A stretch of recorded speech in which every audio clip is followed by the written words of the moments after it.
Hello, this is Adam Watson at Watson EdTech, and welcome to the Blended Learning Basics video series. This is our first video where we're going to introduce the video series as far as some learning objectives and what to expect, and then we're going to create an operational definition of blended learning that will guide the rest of our video series. First, our learning targets, what we expect to do by the end of our video series. We are going to define blended learning and explain various blended learning models. We're going to be able to understand how blended learning can transform teaching while also working within best practice pedagogies. We're going to describe the SAMR model, as well as explain why the SAMR model is important in a one-to-one environment. And really throughout, but especially at the end of this process, we're going to reflect on our current EdTech practice and find a focused area for growth.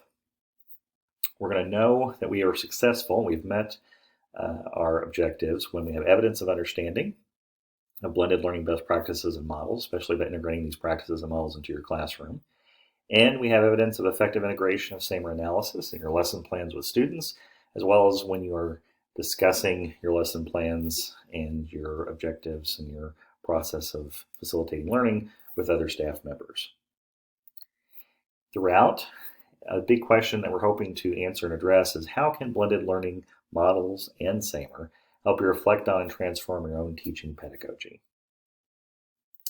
For this particular video, we are going to make sure to define the first half of target number 1, which is defining blended learning.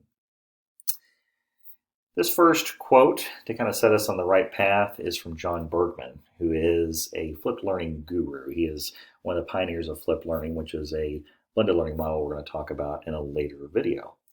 But for now, let's just look at the quote. According to John Bergman, blended learning is the OS, it's the operating system. The pedagogies and the digital tools are the apps that are on top of that operating system. So to break that down just a little further, think of blended learning as the important foundational piece. It's really the thing that undergirds and is going to control everything else that happens in it. And that's one reason why, starting with this video, we're making sure that we have a strong definition and understanding of what blended learning is. Because if you think of it from a different lens or a different perspective, it's going to influence, perhaps in a negative way, all the things that you layer and do inside of it. So if blended learning and our definition is the operating system, all the good best practices that we do, PBL, personalized learning workshop, and so on, and the digital tools that we're going to incorporate and integrate into that experience, the Kahoots, the Padlets, the Google Apps, those things are going to operate within our understanding. So let's make sure we have a good understanding, and for the sake of the video series, we have the same understanding of what blended learning is. My blended learning definition that I'm using for this is, with a few small tweaks and modifications, is basically the core of what this particular book created as a definition. This book, Blended, by Michael B. Horn and Heather Staker, is several years old, but I still consider a seminal foundational piece in terms of understanding blended learning and blended learning models. It was certainly very influential when I first started off as a digital learning coach and coordinator. This idea of disruptive innovation and the idea of how we have to shake things up, basically, and how blended learning, when done well, does that for education. Again, it's a great book and one that I highly recommend. So let's look at their definition. And again, with a small tweak from me.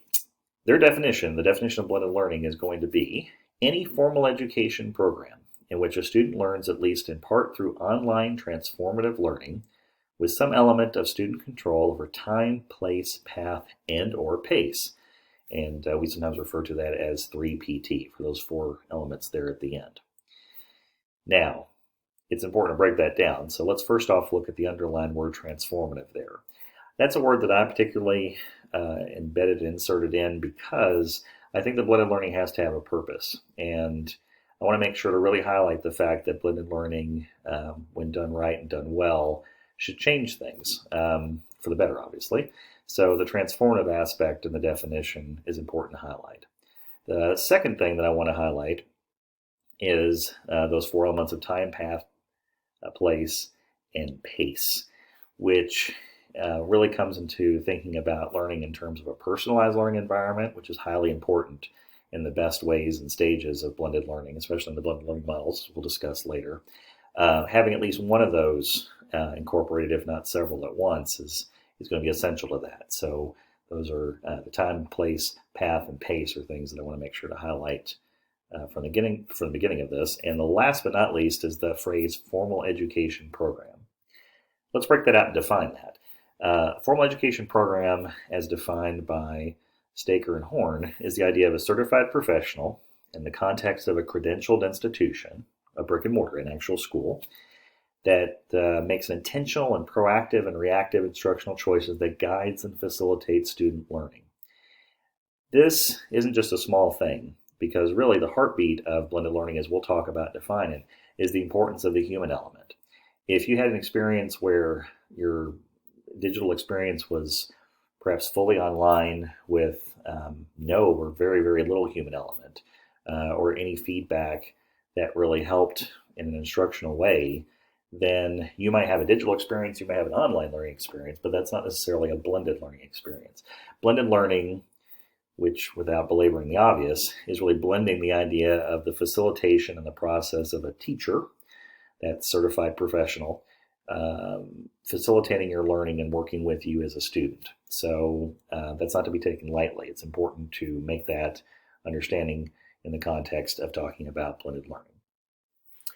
So for this first video, I want us to end and reflect on this particular example of an instructional opportunity, a classroom. Tracy is this person's name. And we're going to ask ourselves as we go through this example, is this blended learning? If it is, why? And if not, why? This particular example, I should make sure to give credit where credit's due, is from the Blended Learning Universe, which is blendedlearning.org. So I'm going to read the example, and obviously you can pause and reflect deeper on it, but we'll come back to this at the beginning of our second video and go into deeper about whether this is or isn't blended learning. So here we go.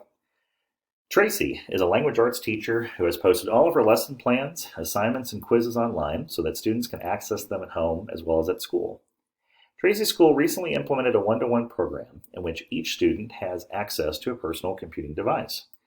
To leverage the technology, Tracy has all of her students follow along on their devices during a guided reading exercise, during which the teacher and students examine a piece of text together.